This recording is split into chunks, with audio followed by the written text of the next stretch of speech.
Bien-aimés dans le Seigneur, une fois de plus, que la paix de Dieu soit notre partage. En cette matinée, nous allons voir une parole très importante, une parole tirée dans le livre de Matthieu, chapitre 24, à compter du verset 3. Je prie que vous ayez les mêmes sentiments, des sentiments nobles, comme le décrit dans Actes des Apôtres, chapitre 17, du verset 10 à 11, les mêmes sentiments des chrétiens de Béret. Pourquoi? Parce que la Bible nous dit clairement que ces gens-là avaient des sentiments plus nobles que les Juifs de Thessalonique. Ils examinaient chaque jour les Écritures pour voir si ce que Paul disait était écrit. Nous sommes arrivés à la fin des temps où l'enfant de Dieu doit lire la parole de Dieu. L'enfant de Dieu doit examiner les Écritures. L'enfant de Dieu doit sonder les Écritures. Lorsque une parole sort, tu dois rentrer en toi-même et examiner la parole de Dieu. Nous disons donc que dans Matthieu chapitre 24, ce sont les signes du temps de la fin, décrits par Jésus lui-même. Jésus, dans son amour, a montré à ses disciples les signes qui doivent arriver avant son avènement, avant la fin du monde. Nous lisons donc clairement dans le livre de Matthieu chapitre 24 au verset 3. Il s'assit sur la montagne des Oliviers et les disciples vinrent en particulier lui faire cette question. Dis-nous, quand cela arrivera-t-il et quel sera le signe de ton avènement et de la fin du monde? Une parole sage, des questions sages. Beaucoup de personnes se posent la question, qu'est-ce que la mort? Où va le mort? Quelle est la vie après la mort? Beaucoup de gens se posent ces questions et ce sont des questions intelligentes. Eux aussi, lorsque Jésus a fini de leur décrire ce qui devait arriver à Jérusalem, ils sont venus tout tremblants auprès de Jésus et ils ont dit, Maître, dis-nous, quand cela arrivera-t-il? Jésus, dans son amour, a donné des signes. Ces signes aussi, nous te les donnons aujourd'hui. Mais nous allons insister pour cette vidéo sur un seul signe, le premier des signes que Jésus a donné, l'avènement des faux Christ, l'avènement des faux prophètes, l'avènement des faux oints. Alors au verset 4, Jésus dit, Jésus leur répondit, prenez garde que personne ne vous séduise, car plusieurs viendront sous mon nom, disant, c'est moi qui suis le Christ, et ils séduiront beaucoup de gens. Jésus dit, prenez garde que personne ne vous séduise. Voilà la pensée de Jésus. Jésus ne voulait pas que ses disciples soient séduits, soient égarés, soient trompés, comme beaucoup de gens aujourd'hui sont trompés. Beaucoup de gens aujourd'hui sont séduits. Beaucoup de gens aujourd'hui sont égarés du droit chemin. Jésus dit, prenez garde que personne ne vous séduise, car plusieurs viendront sous mon nom. Ça veut dire, ils viendront braquer le nom de Jésus. Mais en dessous, c'est leur pensée, c'est leur objectif, c'est leur ambition. Ils viennent dans le but de trafiquer, dans le but de frapper, dans le but de voler, dans le but d'escroquer. Voilà pourquoi lorsque tu descends sur le terrain pour évangéliser, d'autres personnes sont sur leur garde parce qu'ils ont été abusés, parce qu'ils ont été frappés, ils ont été escroqués. Aujourd'hui, Dieu veut que tu lises ta Bible, que tu sois intelligent, que tu lises la parole de Dieu.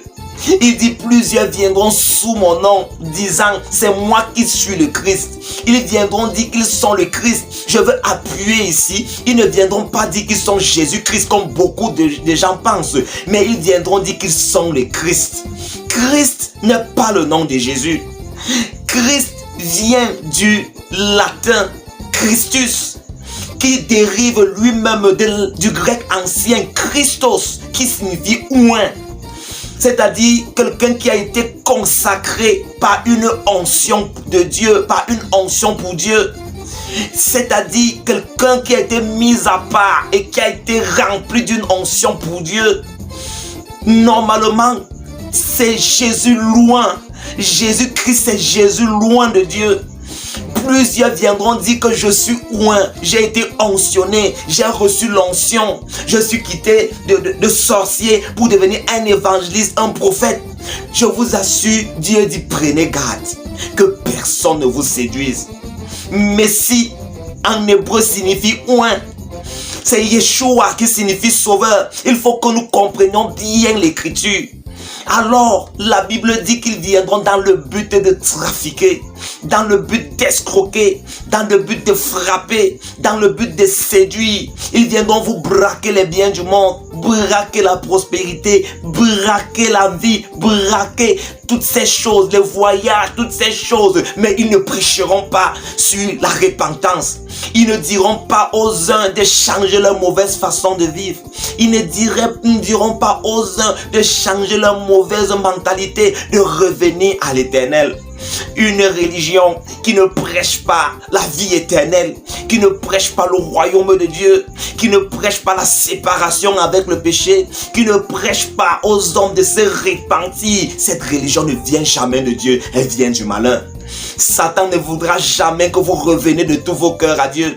Ils viendront te proposer le voyage, sachant que tu es un adultère, sachant que tu es un impudique, sachant que tu es un voleur, sachant que tu es un menteur, sachant que tu es un méchant. Ils viendront te prêcher le voyage, te prêcher la prospérité, mais personne ne te dira de changer de mauvaise vie, de te repentir, d'abandonner le mal, d'abandonner la haine, d'abandonner la jalousie. Au contraire, ils viendront dans le but de diviser les familles, de diviser les frères, de diviser les foyers. Voilà le but de Satan. Aujourd'hui, tu es enseigné. Je veux que tu saches que Jésus, au commencement de son ministère, il y avait devant lui les estropiés, il y avait devant lui les malades, il y avait devant lui les esclaves, mais il a dit repentez-vous car le royaume de Dieu est proche.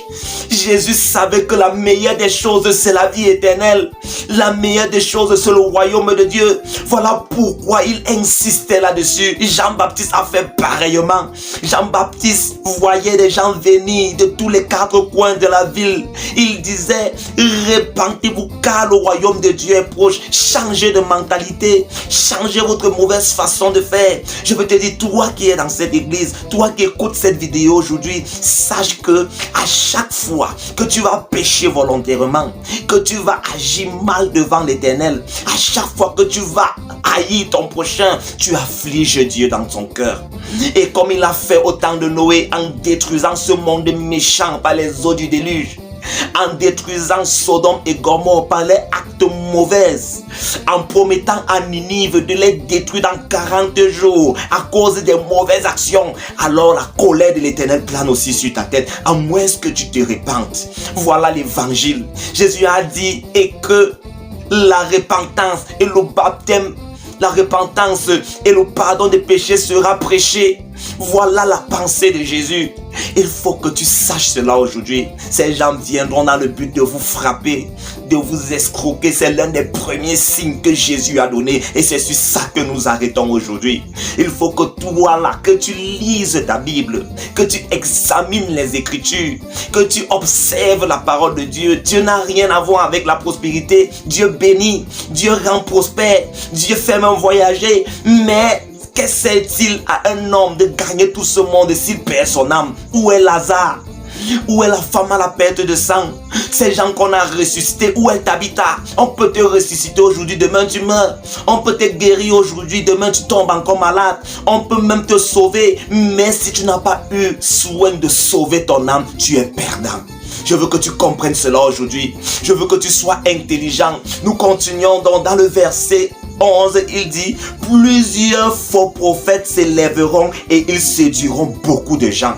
Plusieurs se lèveront. Nous vivons ce temps où tout le monde se lève. Je suis prophète, je suis prophète, je suis prophète. Ils se donnent des noms. Mais est-ce qu'ils prêchent l'évangile de Dieu? Est-ce qu'ils prêchent le royaume de Dieu? Est-ce qu'ils prêchent la vie après la mort? Est-ce qu'ils prêchent la repentance? Est-ce qu'ils prêchent la séparation avec le péché? Est-ce qu'ils prêchent l'amour de Dieu?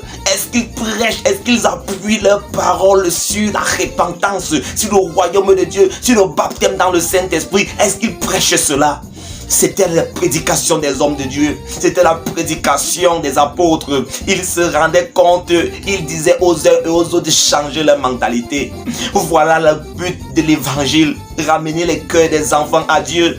Se séparer du mal. Est-ce que c'est ce qu'ils font? Alors la Bible nous dit au verset 24, car il s'élèvera de faux Christ et de faux prophètes. Ils feront de grands prodiges et des miracles au point de séduire, s'il était possible, même les élus. Voici, je vous les annonçais d'avance. Jésus a pris la peine d'annoncer cela en avance. Il dit qu'il s'élèvera de faux Christ, des faux oins, des faux envoyés, des faux. Ils viendront, Jésus l'a dit. Ils ne prêcheront pas la parole de Dieu. Ils feront des prodiges. Ils feront même sortir le feu. Parce qu'il y a la magie.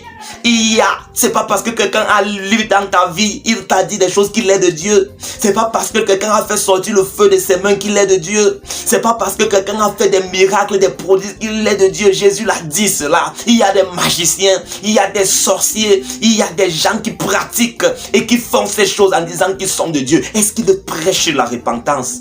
Est-ce qu'ils prêchent aux uns de changer leur mauvaise façon de vie et de marcher en nouveauté de vie, de marcher dans la sainteté, de tendre vers la perfection? Est-ce qu'ils font cela? S'ils ne font pas cela, sache qu'ils sortent tout droit de l'enfer pour te séduire, pour t'escroquer, pour te frapper, pour tout faire pour t'éloigner de Dieu. Aujourd'hui, tu es enseigné. Comme Jésus a dit à ses disciples, je vous l'ai annoncé en avance. Aujourd'hui, tu es aussi annoncé. Il faut que tu connaisses les temps que nous vivons.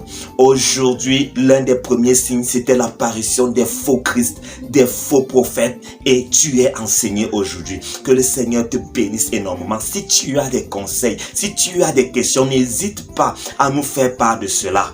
La prochaine vidéo, nous allons insister sur le deuxième point. Que le Seigneur vous bénisse énormément. Amen.